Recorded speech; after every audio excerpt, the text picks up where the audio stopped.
Сәлеметсіздер ме, құрметті оқушылар? Бүгін бізде органикалық химияға кіріспе сабағы, органикалық химия курсының алғашқы сабағы. Бүгін біз сабақта өтетіндеріміз. Органикалық химия жайлы өтеміз. Органикалық заттардың ерекшеліктері. Бутлеровтың құрылыс теориясы, органикалық химиядағы формула типтері, органикалық қосылыстардың номенклатурасы, органикалық қосылыстардың жіктелуі, органикалық қосылыстардың изомериясы, изомерия түсінігімен танысатын боламыз. Органикалық қосылыстардағы химиялық байланыс типтері және органикалық қосылыстардың реакция механизмдерінің алғы шарттары деген тақырыпшаларды өтетін боламыз. Кеттік. Органикалық химия. Жалпы органикалық химия дегеніміз не деген түсінікке келемін дегенше біршама ғылыми зерттеулер өткізілді. Соның ішінде 1807-1808 жылдары Йонс Якоб Берцелиус органикалық химия түсінігін осы жалпы химия ұғымының ішіне енгізді. Оған дейін бізде биоорганикалық химия болатын, элементтер химиясы деген секілді химиялар болатын еді. 1824 жылы жалпы органикалық заттарды ғалымдар оған дейін былай деп ойлады. Органикалық заттар, яғни тірі, органика деген тірі ағзалардағы деген секілді мағынаны білдіреді. Ол тек тірі жануарларда, адамдарда, жануарларда және өсімдіктерде ғана болады. Және ол органикалық қосылыстарды тек қана адамның организмінде, немесе жануардың организмінде, немесе өсімдікте, яғни тірі процесте ғана өндіріледі деген түсінік болды. Бірақ 1824 жылы Август Веллер биоорганикалық заттан, яғни бұған дейінгі зерттелген биоорганикалық қосылыстардан органикалық қосылысты, оның ішінде мочевинаны кәдімгі лабораториялық жағдайда синтездеді. Бұл органикалық химияға өте бір революция алып келді десек те болады. Енді одан кейін араға 20 жылдан аса уақыт өтіп, 1847 жылы Зенин дәл солай лабораторияда анилинді синтездеді. Осы кезден бастап ғалымдарда органикалық қосылыстарды тек қана тек қана тірі ағзаларда емес, лабораториялық жағдайда біз ол қосылыстарды ала аламыз деген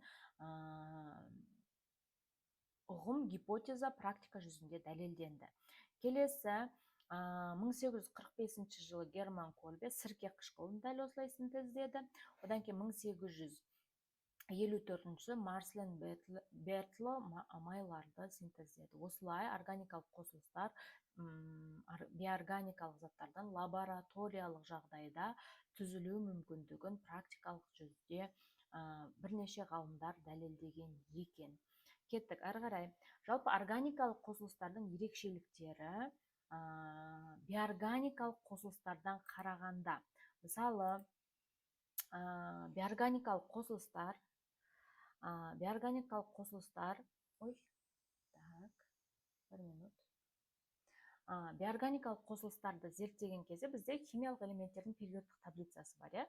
Сол биоорганикалық қосылыстар сол периодтық таблицадағы барлық 119 элементті қамтиды. Кішігірім техникалық ақау. Барлық 119 элементтің қосылыстарын қамтиды. Мысалы, сутегінің қосылысы су, қышқылдар деген сияқты әртүрлі қосылыстарды қамтиды.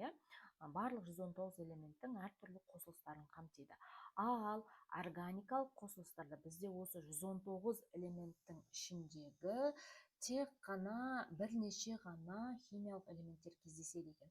Олар ең негізгі қосылыс элемент органикалық қосылыстарда бұл көміртегі, одан кейін сутегі, одан кейін оттегі, одан кейін азот. Яғни органикалық қосылыстарда тек қана осы элементтер кездеседі. Және бізде одан бөлек химиялық элементтер кездесуі мүмкін. Олар күкірт, хлор, фосфор, бром және йод қосылыстары екен. Бұдан бөлек элементтер өте сирек кездеседі. Кеттік. Саны шамамен бізде органикалық қосылыстардың 500 мыңға жуық екен. Ал қазіргі таңда, осы соңғы жылдардағы санақ бойынша органикалық қосылыстар 18 миллионнан асады екен.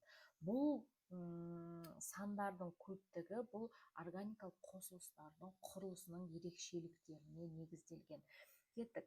Бейорганикалық химияда бір молекулалық формулаға бір ғана қосылыс сәйкес келеді.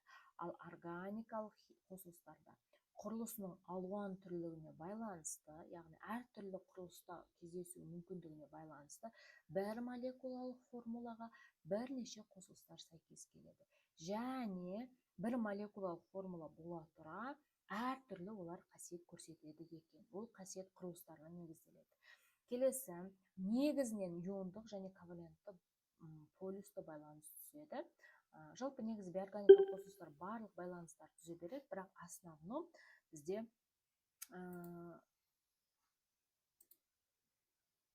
негізінен иондық және коваленттік полюсті байланыстарды түзеді екен. Ал органикалық қосылыстарда негізінен коваленттік полюсті және коваленттік полюссіз байланыстар болады. Органикалық қосылыстарда еш уақытта иондық байланыс болмайды, еш уақытта металдық байланыс болмайды. Негізінен атомдар арасында ковалентті байланыс, полюсті және полюссіз байланыстар кездеседі. Сондай-ақ молекулааралық сутектік байланыстар да кездеседі екен. Кеттік. Қатты, негізінен бейорганикалық заттар қатты қиын балқитын заттар, мысалға элементарный ас тұзын, натрий хлорды мысалға келтіретін болсақ, тұздың өзін балқыту үшін өте жоғары температура керек. Ал енді органикалық қосылыстар балқу және қайнау температурасы основном төмен болады және көбінесе бейэлектролиттер болады. Енді бейорганикалық қосылыстардың ұғымдарының барлығымен таныссыздар. Ал енді мысалғы жаңағы органикалық қосылыстарға майды келтірейік. Май кәдімгі бөлме температурасының өзінде балқып еріп кетеді. Кеттік, бейорганикалық қосылыстардың көпшілігі жанбайды. Сол натрий хлордың өзіне мысалға келтіретін болсақ, суды мысалға келтіретін болсақ, тұздарды, қышқылдар жанады, енді тұздарды, көпшілік тұздарды, металдарды, яғни өте көпшілігі бейорганикалық қосылыстардың жанбайды екен, 100% емес көпшілігі. Ал органикалық қосылыстардың барлығы жанады. Бейорганикалық қосылыстар бұл өлі табиғаттың негізгі материалдары, ал органикалық қосылыстар тірі ағзалардағы негізгі материалдар екен. Яғни біз негізінен органикалық қосылыстардан тұрамыз. Яғни біздің жаңағы етіміздегі мышцалар дейді ғой, сол мышцалар негізінен амин қышқылдарынан тұрады. Амин қышқылдары бұл органикалық қосылыстар. Осылай ажыратамыз. Кеттік. Енді ары қарай тағы бірнеше ерекшеліктерін атап өтейік. Бейорганикалық қосылыстар арасында химиялық реакция өте жылдам жүреді.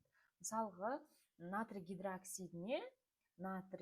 гидрооксидіне біз тұз қышқылын қосатын болсақ, бұл реакция бірден жүріп, бізде натрий хлориді және тұз түзіледі екен. Яғни бірден біз результат көре аламыз. Тұз деп су. Бірден біз нәтиже көре аламыз. Ал органикалық қосылыстарда реакциялар өте баяу жүреді. Сол себептен реакция өнімін жылдам алу үшін біз реакцияны күшейтетін факторлар қолданамыз. Олар қысым, температура және катализаторлар. Сол себепті химиялық реакцияларды, именно органикалық химиядағы химиялық реакцияларды жазған кезде реакцияның шартын міндетті түрде көрсетуіміз керек. Мысалға, бізде С2H2 деген қосылыс бар, ацетилен, оған су тегіні қосатын болсақ, біз этанға дейін ала аламыз. Промежуточный қоспай қояйын. И біз осының үстіндегі температура, катализатор және қысым шарттарын міндетті түрде көрсетуіміз керек. Яғни бұның тағы бір себебі бар. Дәл бірдей мынандай реакция реагенттерді қолдану арқылы, бірақ химиялық реакция жағдайын өзгерткенде бізде әртүрлі өнімдер алуға болады.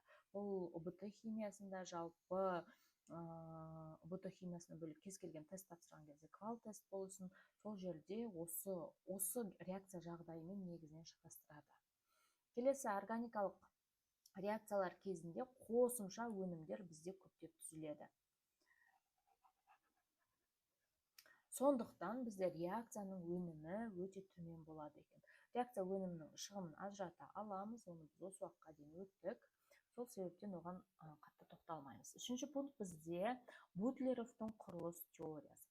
Яғни ең алғаш рет орыс ғалымы Бутлеров осы органикалық қосылыстардың құрылысын зерттеген. Неге олар көп екенін, неге ондай қасиет көрсететінін, құрылысының ерекшеліктерін зерттеген екен.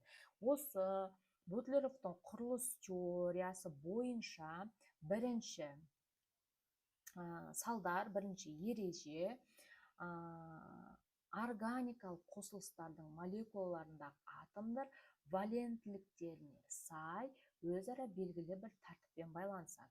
Яғни көміртегі, и ол 4 валенттілік. Естеріңізде болсын, органикалық қосылыстарда көміртегі тек 4 валенттілік көрсетеді. Міне, ол 4 валентті. Яғни көміртегі, мынау көміртегін алайық, ортасында тұрған көміртегі.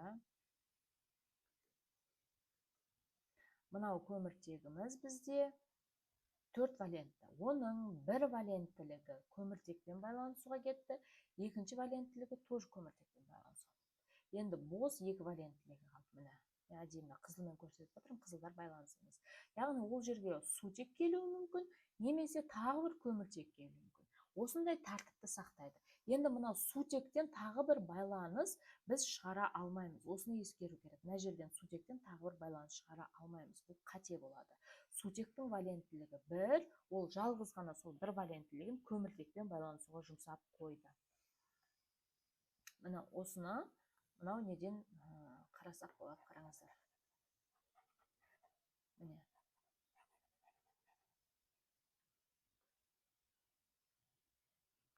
Міне. Көміртек 4 валентті, 4 байланыс, химиялық байланыс түзе алады, және сутегі 1 валентті, и олар белгілі бір қатаң тәртіпті сақтап отыр. Оны мысалы біз осыны жинап жазған кезде, мына қараңыз, шеткі көміртек 3 сутегімен байланыс алады. Міне, тоже шеткі көміртек 3 сутегімен. Ал ортаңғы көміртек 2 химиялық байланысын 2 көміртекке жұмсап болғандықтан, ол тек 2 сутегімен ғана байланыса алады. Осы заңдылықты сақтауымыз керек. Екінші салдары Бутлеров құрылыс теориясының органикалық қосылыстардың қасиеттері, яғни бізде белгілі бір химиялық, физикалық қасиеттер көрсетеді қосылыстар. Олардың сапалық және сандық құрамына ғана емес, сапалық және сандық құрамына ғана емес, сондай-ақ молекуладағы атомдардың орналасу тәртібіне. Осыған мән береміз, қараңыздар. Орналасу тәртібіне байланысты екен. Бірдей құрамды, бірақ әртүрлі құрылысқа ие заттар әртүрлі қасиет көрсетеді. Мысалы, бізде С2, H5, OH деген қосылыс бар. Оны жинап жазатын болсақ, С2, H6O. Мынау молекулалық формуласы. Мен қазір жазған формула, ол молекулалық формула деп аталады. Осы молекулалық формулаға сәйкес келетін 2 қосылыс бар екен. Біреуі этил спирті, біреуі диметил эфир. Дәл осы молекулалық формула, бірақ 2 түрлі қосылыс. Бұның ерекшелігі, қараңыздар, бұл жердегі ерекшелік. Мынау көміртек, 2 көміртек бір-бірімен байланысып тұр, ал бір көміртек сондай-ақ оттегімен байланысып тұр. Одан кейін барып сутек жалғанып тұр. Бұл спирт. Бұл спирттерге тән. Бұл спирттің қасиетін көрсетеді. Ал енді мынау қосылысты қараңыздар. Құрылысын ашатын болсақ. Мынау көміртегі, мынаны сызсақ былай 3 сутегін жазатын болсақ, былай ашып көрсетейік. Міне. Бір сутегі деп есептеңіздер, мен бояп тастадым. Мынау көміртегі оттегімен, одан кейін көміртегімен байланысты. Осыған мән бересіздер. Яғни бұлардың мынау молекулалық құрылысы әртүрлі, бірақ молекулалық формуласы бірдей, құрылысы әртүрлі болғандықтан әртүрлі химиялық және физикалық қасиеттер көрсетеді. Олар әртүрлі қосылысқа жатады. Бұл құбылысты Бутлеров изомерия құбылысы деп атады. Яғни бұл құбылыс бізде изомерия деп аталады екен. Молекулалардың құрамдары бірдей, міне, құрамдары бірдей. С2, H5O. Атомдар саны бірдей. Бірақ химиялық құрылысы әртүрлі болғандықтан, міне, құрылысы әртүрлі, ашып көрсеттік. Әртүрлі болғандықтан қасиеттері де әртүрлі заттар. Мынау этил спирті, мынау диметил эфир. Эфир мүлдем басқа қасиет көрсетеді, спирт мүлдем басқа қасиет көрсетеді. Біз оны алдағы тақырыптарда өтетін боламыз. Кеттік. Үшінші салдары. Молекула құрамындағы атомдар мен атом топтары бір-бірінің физикалық және химиялық қасиеттеріне әсер етеді дейді. Бұл ұғымды қазір мен кішігірім түсіндіріп өтуге тырысамын, бірақ алдағы уақытта қосылыстарды өткен кезде, әр классқа тоқталған кезде негізінен спирттер, карбон қышқылдары, альдегидтер деген секілді тақырыптарда нақтырақ бұл көріне бастайды. Көміртектің электр терістілігі сутектің электр терістілігіне қарай жоғары. Көміртек, мына жерде сутек. Мына жерде көміртектің электроны бар, мына жерде сутектің электроны бар. Енді осы электрондар, көміртектің электр терістілігі бізде 2,5, сутектікі 2,1. Көміртектің электр терістілігі жоғары болғандықтан бұл электрондар көміртекке қарай ығысқан күйде болады. Осы электрондардың белгілі бір дәрежеде ығысуы олардың химиялық қасиеттеріне тікелей әсер етеді. Осыдан бізде реакция механизмдер шығады екен. Механизмдер. Қалай олар үзіледі? Мына электрондардың үзілуіне әсер етеді, қышқылдық қасиет көрсетуіне әсер етеді, тағы да реакциялық белсенділігіне әсер етеді екен. Осыны біз алдағы уақытта қарастыратын боламыз. Мысалға, қос байланыс болуы мүмкін. Көміртек пен көміртектің арасында қос байланыс болған кезде бұл тоже оның реакциялық қабілетіне әсер етеді. Яғни мынаның үзілуіне тезірек, екеуінің де электр терістіліктері бірдей, бірақ қос байланыс болғандықтан ол тезірек үзіледі. Бұл реакциялық қабілетке әсер етеді. Одан кейін, мысалға, бізде түзу тізбек болуы мүмкін. Яғни көміртек былай қатарынан кете береді, түзу тізбек болуы мүмкін, немесе мынандай тармақталған болуы мүмкін. Тармақталған бізде реакцияға более қабілетті, чем түзуге қарағанда. Неге? Себебі, қараңыздар, мынау көміртектерде, мынау көміртекті алайық, ортасындағы көміртекті алатын болсақ, осы көміртекке мынау электрондар өте аз келген, яғни көбірек олар мына жақтағы көміртектерге қарай, жан жаққа қарай тартылып кеткен. Не себептен? Себебі мынаның сутектері көп, сутекке қарай көп өзіне қарай тартып тұр.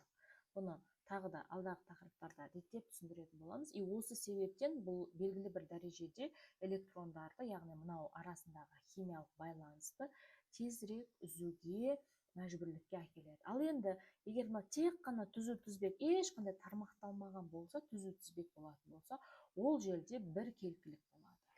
Яғни ол да реакциялық қабілетке әсер етеді екен. Енді төртінші салдары бізде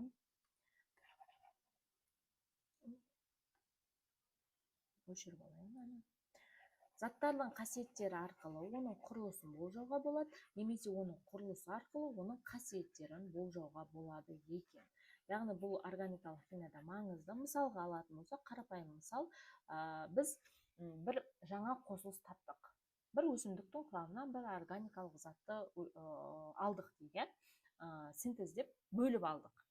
Ол заттың формуласын біз білмейміз, бірақ какой-то бір зат бөліп алдық.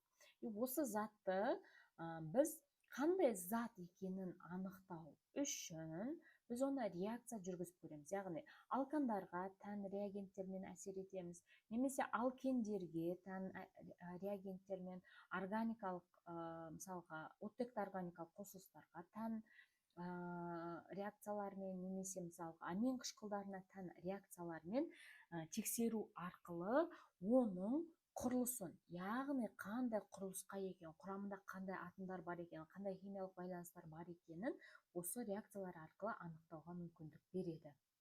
Ол зат белгісіз болса. Ал енді бізде зат белгілі, яғни заттың құрылысын біз білеміз, көз алдымызда бар. Уже жазылып тұр. Бір заттың формуласы, например, жазылып тұр. Формуласын білетін болсақ, біз оның қандай қасиет көрсететінін уже формуласына, құрылысына қарап айта аламыз. Мысалға, екі түрлі зат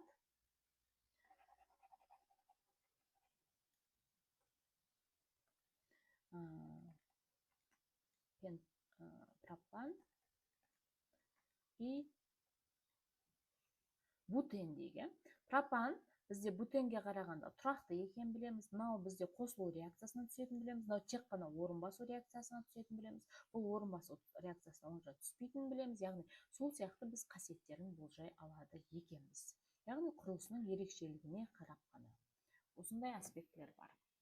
Енді органикалық химияның дағы қосылыстарды жазудың, қосылыстардың формуласын жазудың бірнеше типтері бар. Яғни бейорганикалық химияға қарағанда ерекшелігі осы екен. Біріншісі ол брутто формула, немесе оны молекулалық формула дейді. Ол қарапайым. Молекулада бізде қанша көміртек, қанша сутек немесе басқа қанша оттек бар екенін ашып көрсету ғана. Бұл бір әдісі. Екінші әдісі бізде Кекуле формуласы деп атайды. Бұл құрылымдық формула, яғни біз более ашық жазатын боламыз. Мысалға, Кекуле формуласы. Дәл осы бутан молекулалық формуласы мынау, ал мынау бізде Кекуле формуласы екен. Немесе осы Кекуле формуласының ықшамдалған нұсқасы бар. Ол бізде мынау барлығын толық ашпай құрылымын, тек қана сутектерді жинап жазамыз. Мысалы, мына жерде 3 сутек, мына жерде 2, мына жерде 2, мында 3 сутек. Осыны мына 3, 2, 2, 2 деп жинап жаздық. Енді үшіншісі бізде Люз формуласы, немесе онда электрондық формула деп атайды. Яғни электрондарын көрсету арқылы. Мысалы, мынау метан болатын болса, метанда мынау көміртек пен сутекке 2 электрон тиесілі, мына жерде 2 электрон тиесілі, мында 2 электрон, мында 2 электрон. Бұл Люз формуласының негізінен органикалық реакциялардың механизмдерін көрсеткен кезде қолданған бізге тиімді екен. Келесі эмпирикалық формула деп аталады. Ол бізде ұзын, тармақ өте ұзын болған кезде оны жинауға көмектеседі. Әсіресе мысалға С10 болған кезде бізде сутектер өте көп болады. Сол кезде біз оны жинай алады екенбіз. Дәл осы бутанды біз жинадық. Қараңыздар, мына екеуі қайталанып тұр. Соны біз SH2 деп 2 еселеп жаздық. Көрінбей қалуы мүмкін, міне. SH2 деп 2 еселеп жаздық. Оны біз эмпирикалық формула деп атайды екенбіз.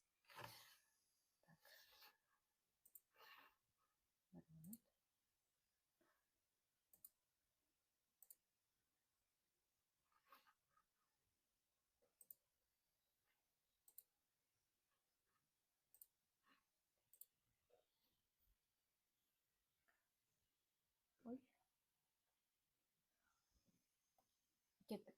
Енді органикалық қосылыстардың номенклатурасы. Номенклатура деген белгілі қосылыстарға атау беру. Осы атаудың органикалық химияда бірнеше түрі бар. Біріншісі ол тарихи, немесе оны тривиалды деп атады. Ол атау бізде сол қосылыстың алыну әдісіне, иісіне, табиғатта таралуына, бір түсіне, қасиетіне ерекшеленіп, белгілі бір сипатын көрсетіп атау түрі екен. Мысалға, құмырсқа қышқылы, құмырсқаның уында кездеседі. Сірке қышқылы біздегі уксус бар ғой, қолданылатын, сол сірке қышқылының құрамында кездеседі болғандықтан ол сірке қышқылы деп атап кеткен. Одан кейін шымшық газы деген бар, ол метан газы бізде. Ароматты көмірсутектер, олардың барлығында белгілі бір ароматты иіс болғандықтан олар ароматты көмірсутектер деп аталып кеткен. Осындай әдістер бар екен.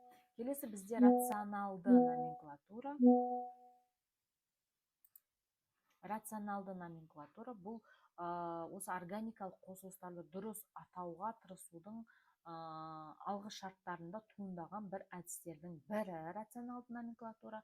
Рационалды номенклатурада көмірсутектердің құрамындағы бір немесе бірнеше сутек атомдарын радикалдарға алмастырғандағы метан туындысы ретінде қарастырады. Ол метан болуы мүмкін, ол этилен, ацетилен, этил спирті.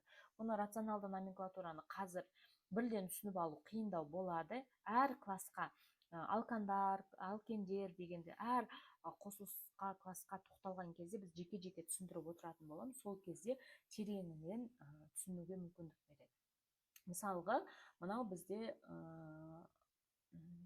юпак номенклатурасы бойынша бұл бізде 2 метил пропан деген қосылыс бар. Ал енді осыны рационалды номенклатура бойынша атап көрейік.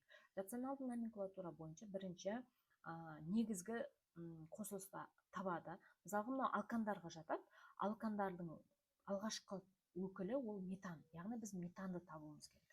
Метанды негізінен осы ортаңғы көбірек тармақталған бөлігінен алады. Яғни мен екінші көміртекті мен метан ретінде алдым.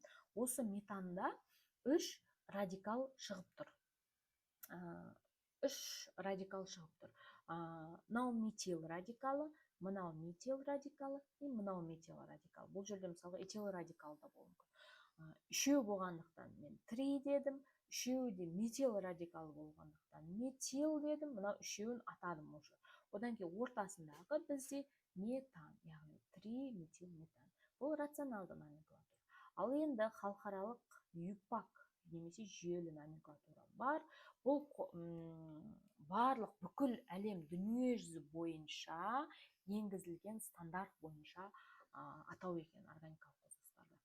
Күрделі қосылыстарда бұл юпак номенклатурасында кішкене былай қалай айтсақ болады, өзгеріске тармаққа жіктеледі. Құрылыс күрделенген сайын қазір ол тіптен жаңағы дамыған арнайы осы юпак сайты бар. Сол сайтқа сіз формуланы жазу арқылы соның бірнеше атауларын шығарып береді, құрылысын бәрін шығарып береді екен. Немесе сіз атау жазсаңыз, соған сәйкес қосылысты шығарып береді. Яғни бүкіл әлемдік база бар уже электронды форматта, бұрынғыдай емес. Қосылыстардың кеңістіктегі және химиялық құрылымын ғылыми тұрғыда көрсететін атау бұл юпак номенклатурасы. Бір минут.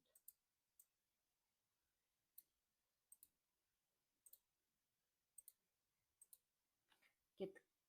Халықаралық номенклатура бойынша атау көмірсутектің класына, көміртек тізбегіндегі көміртек атомның санына тікелей байланысты. Енді осы юпак номенклатурасы бойынша айттым ғой, тағы да былай жіктеледі деп. Ол орын басу номенклатурасы бар екен, және рационалды функционалды номенклатура бар екен. Мысалға, бізде бірнеше қосылыстар бар.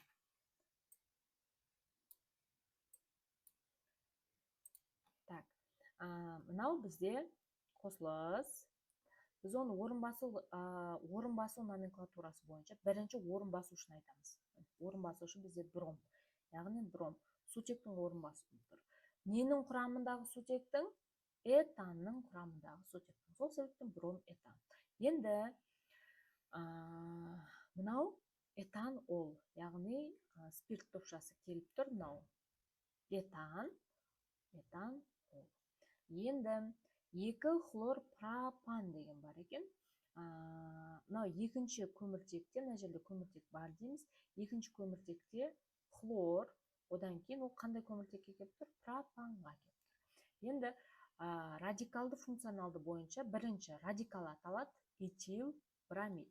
Мынаны біз этан ретінде атамаймыз, оны этил ретінде атаймыз.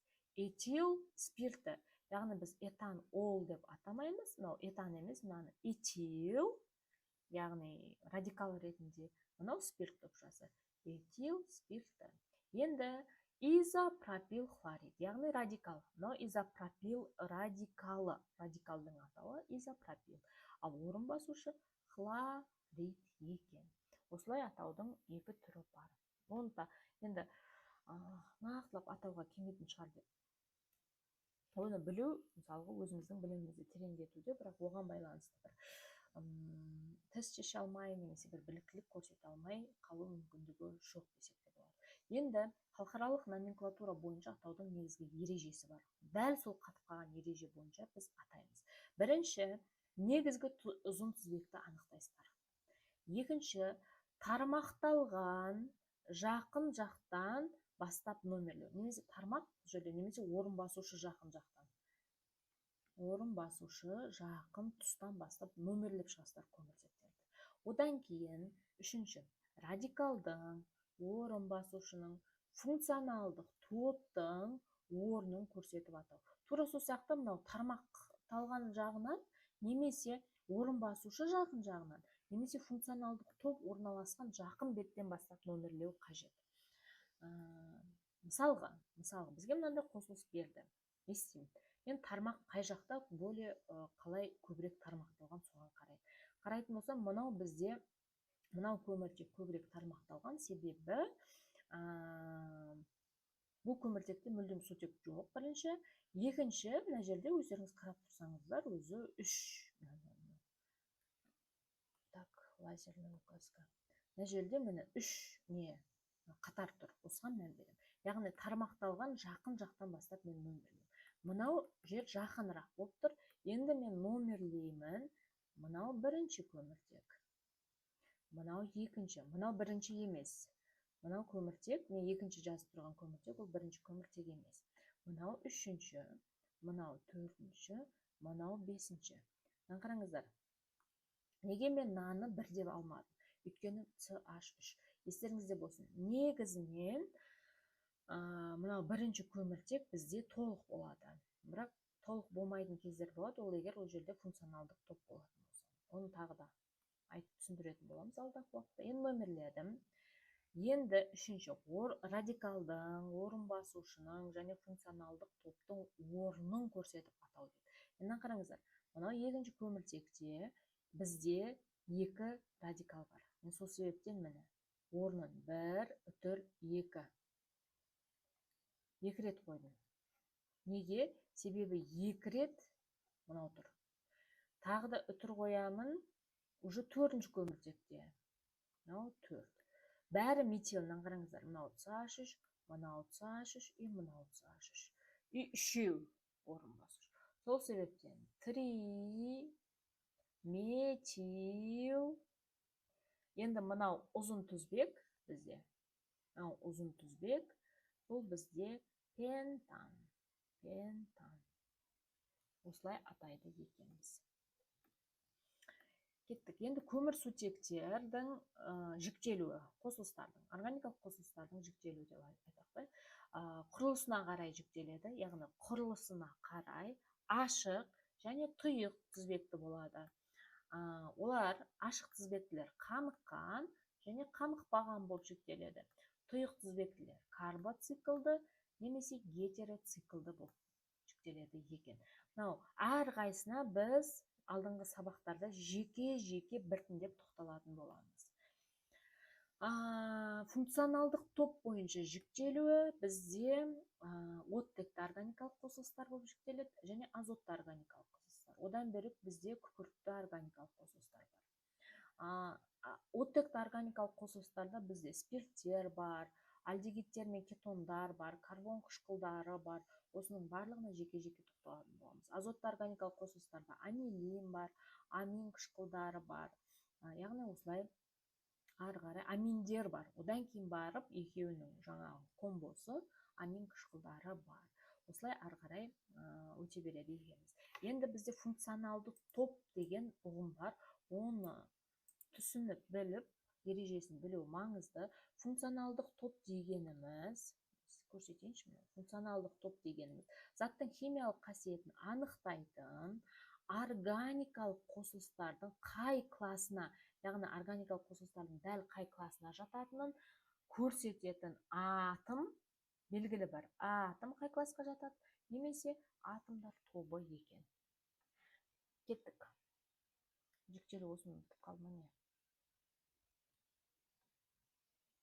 Так, енді органикалық қосылыстардың изомериясы. Бізде изомерия болуы мүмкін құрылымдық немесе кеңістіктік.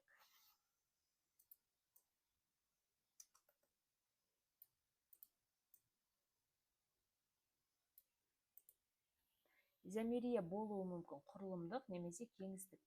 Құрылымдық изомерия көміртек қаңқасы бойынша класс аралық және жағдай изомериясы болып жіктеледі. Бұларды біз әр класста айтқан кезде, мысалға алкандарға осындай изомерлену түрлері тән деп атап көрсетеміз. Жағдай изомериясы функционалдық топтың орналасу жағдайы немесе еселі байланыстардың орналасу жағдайы болады екен. Енді кеңістіктік изомерия геометриялық, цис трансизомерия және оптикалық кресло, диван немесе ванна деп айтады оны. Оны алдағы уақытта түсіндірген кезде түсінетін боласыздар. Одан бөлек тағы энантиомерлер деген бар, оның барлығы жайлап күрделеніп кете береді. Енді органикалық қосылыстарда химиялық байланыс типтері немесе гибридтену түрлері десек те болады, 3 түрі бар екен. Бірінші түрін ол көміртектің бірінші валенттік күйі деп атайды. Көміртектің бірінші валенттік күйі. Сіздерде гибридтену тақырыбынан өткен бойынша сіздер білесіздер, жаңағы атомдардың электрондары гибридтену құбылысына ие болады. Енді қараңыздар, бізде көміртектің электрондық конфигурациясы міне. Бірінші энергетикалық деңгейде 2s электроны бар, екінші энергетикалық деңгейде 2s және 2p электрондары бар. Қараңыздар, 2s және 2p электроны бар. Мынау дұрыс емес жазылған несі әлі көрсетіп қойған. Мынау былай тұрады. Былай тұрады. Енді былай тұрады емес. Жоғары қарап тұрады. Бір минут.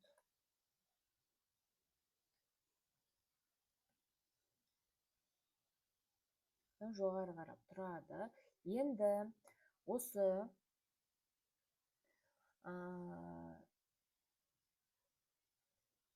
мынау сыртқы энергетикалық деңгейдегі электрондар бір күйге енуге тырысады екен. Яғни мынау 2s-тің 1s-і мына жаққа секіреді былай. Сөйтеді мына күйге енеді. S біреу, мына жерде P1 үшеу, 3 ұяшықта. Осыны біз көміртектің қозған күйі деп айтамыз, немесе бұны біз гибридтену дейміз. Гибридтену.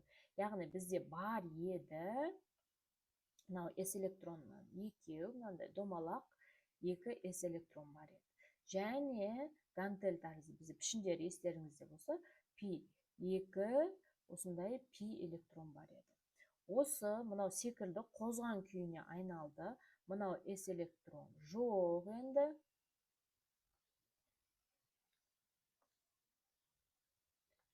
Ол мынандай P электронға айналды.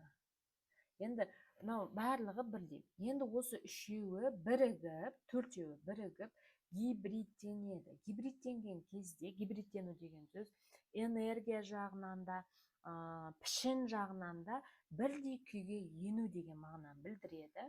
Ол осы S электрон бізде шар тәрізді еді, ал P электрон гантель тәрізді. Енді гибридтенген орбитальдар, яғни өзгерген орбитальдар кішкене шарды сақтайды екен, мынау гантель сақтайды екен. Осындай пішінде болады. Яғни 4 осындай гибридтенген молекула түзеді. Орбитальдар түзеді. Орбитальдар. Өзгерген орбитальдар түзеді.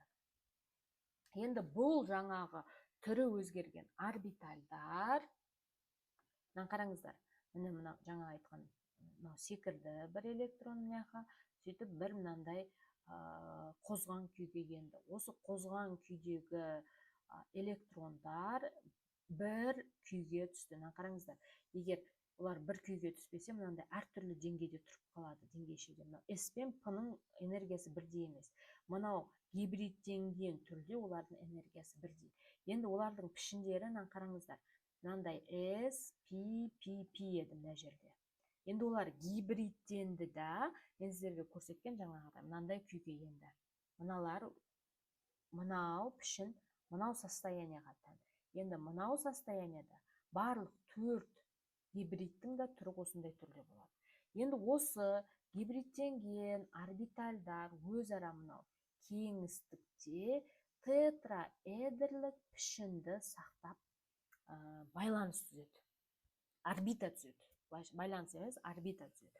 Енді осы тетраэдр пішінді орбитаға міне төртеу. Мына жерде біреу, мына жерде екеу, мына жерде үшеу, және мына жерде төртіншісі екен мына жерде. Енді осы әр төртке бұл көміртектің төрт валенттілігі сәйкес келеді. И осылай сутектер әр қайсына осылай келіп орналасады екен. Қазір мынау тетраэдрлік. Мынау сутегі байланысқан шеттерді осылай жалғайтын болса, бізде осында тетраэдр шығады екен. Сол себептен тетраэдрлік пішін деп айтамыз. Міне. Енді осы тетраэдрлік пішіндегі қараңыздар, гибридтенген. Мен жаңа көрсеттім ғой сіздерге. Бір шеті мынандай кішірек болады. Бір шеті кішірек болады да, бұлай сәл үлкендеу болады. Суретші емеспін, бірақ барынша түсіндіруге, визуально түсіндіруге тырысам. Мынау, қараңыздар, мынау кішкентай шеті, мынау үлкен шеті. Мына енді бұлар бір-бірімен өзі арада жалғаса алады екен. Бұл жерде уже мынау мына жерде CH4 болса, мына жерде CH3, немесе C2H6 екен. Енді бұлардың молекула пішіні тетраэдрлік, бұл алкандарға тән sp3 гибридтену деп аталады. Байланыс бұрышы 109 градус 28 минут. Байланыс ұзындығы 0,154 нанометр. Байланыс ұзындығы не екен білеміз. Бұл көміртек атомының sp3 гибридтену типі деп аталады. Енді неге sp3 екен бір ауыз айта кетейін. Не себептен sp3 екен айта кетейін. Қараңыздар қазір. Міне. Себебі гибридтенуге 1s 3p электрон қатысты. Гибридтенуге қандай электрондар қатысады, соған байланысты гибридтену солай аталады екен. Кеттік. Енді көміртегі атомның екінші валенттік күйі бар. Немесе оны sp2 гибридтену деп атайды. Оны қалай түсіндіреміз? Жаңа көміртек бар еді. 1s 2p. Жаңа бір валенттік күйге енді ғой, ең сыртқы энергетикалық қабанатында 1s 3p бар міне. Осы гибридтенуге тек мынау 1s және 2p үшеуі ғана қатысады, мынау гибридтенуге қатыспайды. Осы гибридтенуді біз sp2 дейміз. Мысалға, қараңыздар. И мынау орбитальдармен көрсеткенде бір шеті кішірек, мына шеті үлкен. 3 орбиталь қатысады, олардың барлығы бір деңгейге келеді. Сол себептен sp2 болады. Енді бұл sp2 орбитальдар кеңістікте мынандай үш бұрышты пішін түзеді екен. Ол кәдімгідей мынандай үш бұрышты болады. Мынандай үш бұрышты болады. Немесе мына жерде қарасаңыздар болады. Қазір оның сызбасы болу керек, сол кезде көрсетемін. Үш бұрышты болады, и олар кеңістікте өзара бір-бірімен байланысады. Ал енді мынау гибридтенбеген пи орбиталь, оны төртбұрышты көріп тұрсыздар ма? Жаңа алкандарда болмаған осындай горизонталь бағыт түзеді екен өзара. Осыны біз sp2 гибридтену дейміз. Яғни бұл жерде одан кейін мынандай қос байланыс түзіледі. Бұл қос байланыс неге қос байланыс? Бірінші байланыс міне мынау түзіліп тұр. Екі қабаттас тұр. Екінші байланыс кеңістікте көміртек пен көміртек мынау кеңістікте бір-бірімен байланыс тұр.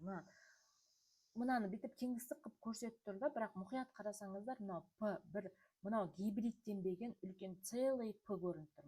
P. Мынау P, мынау P міне. Мынау P, ол кеңістікте бұлай солаймен тұр, и мына жерде де солаймен тұр. Екі көміртектің екі P-сы. Осы P-ның арасында байланыс орнайды. Ол мынау бір байланысы. Екінші байланысы мынау гибридтелген орбитальдардың қабаттасу арқылы болып тұр. міне ой кетіп қалды. Гибридтелген орбитальдардың байланысуы арқылы. Екіншісі бізде мынау орбитальдардың байланысуы арқылы бізде екі қос байланыс түзіліп тұр. Енді гибридтену тақырыбын негізі жоғары деңгейде химияға түсетін немесе өте жоғары балл жинайтын студенттер, оқушылар жақсы деңгейде түсінеді осыны. Яғни қалай айтсақ болады, түсіндіре алатын деңгейде түсінеді, былай қарапайым сөзбен айтқанда. Былай қазір сізге білу керек, то что sp2 болған кезде қос байланыс болады, ол кеңістікте тағы бір байланыс түзеді. Осы қысқа ғана ұғымды түсіне алсаңыз болады. Ал енді бізде көміртегі атомның үшінші валенттік күйі бар, немесе оны sp гибридтену деп атайды. sp гибридтенуде екі ғана орбиталь қатысады, немесе екі электрон, ал қалған екі орбиталь гибридтенуге қатыспайды, олар кеңістікте өзара байланысты. Енді мынау гибридтенген атомдар жаңағыдай мынандай кеңістікте мынандай түзу тізбек түзеді, өйткені екі ғана орбиталь қатысып тұр, сол себептен ол жерде түзу сызықты байланыс түзіледі, міне түзу сызықты байланыс. Ал енді гибридтенбеген пи орбитальдар міне мына жерде біреу, мына жерде екеу, өзінің формасын сақтап тұрған екеу. Олар кеңістікте тағы осындай байланыстар түзеді.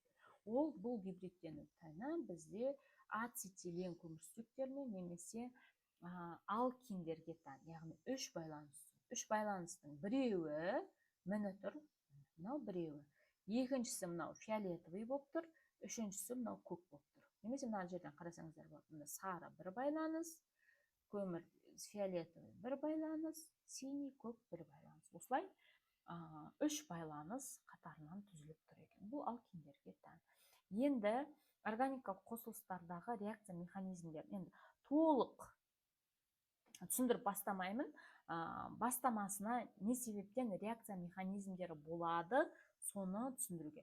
Яғни реакцияға түсу үшін бізде химиялық байланыстар бар, сол химиялық байланыстар үзілу керек. Бізде айттық жаңа основном коваленттік байланыстар дедік. Сол коваленттік байланыстардың үзілуінің екі түрі бар екен. Гамма-литтік және гетеролиттік. Гамма-литтік үзілуі кезінде электрондар екі атомда да бірдей қалады, сөйтеді де гомолиттік бір электронды алып, яғни гомо деген бірдей үзілу. Электрондарды ортақ бірдей бөліп алады. Мына жерде бізде электрондар бар еді. Мына жерде бір электрон, мына жерде бір электрон. Екеуі бір-бірден бөліп алды. Бұл үзілу основном нелерге тән, алкандарға тән. Өйткені электрон тығыздығы ығыспаған. Сол себептен бірдей үзіледі. Яғни электр тегістіктері бірдей. Кеттік. Енді келесі үзілу бар, ол гетеролиттік. Белгілі бір атомдардың электр терістілігінің жоғары болуына байланысты электрондар или Б атомға ығысады, немесе А атомға ығысады. Сөйтеді де нәтижесінде иондар түзеді. Электронын беріп жібереді да катионға айналады. Мына электрон стрелкаға қарасаңыздар, қосып алады, анионға айналады. Немесе керісінше міне. Егер А атом қосып алса анион, беріп жіберсе, Б атомы беріп жіберсе, ол катион. Мына жерде ашық түзілу жоқ екен, оны алдағы тақырыптарда біз тағы түсіндіретін боламыз. Бір жазып көрсете салайын. Мысалғы бізде H3 этан бар еді, ол үзілді белгілі бір әсерлерден, сөйтті да метил радикалынан екі үштік түзді. Екеуі де метил радикал. Немесе дәл осы атом үзілді. Так.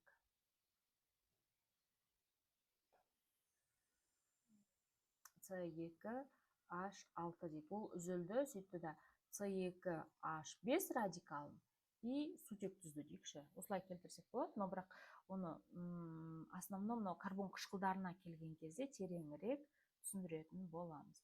Бүгінге осы. Назарларыңызға рахмет. Пайдалы болды деп сенемін. Түсініксіз болса, немесе белгілі бір тақырыпты тереңірек ашып түсіндіру қажет болса, мына номерге жазсаңыздар болады. Немесе менің телеграм және инстаграм нелерім бар, парақшаларым бар. Сол жерде жазсаңыздар болады. Қолым босаса жауап беруге тырысамын. Назарларыңызға рахмет.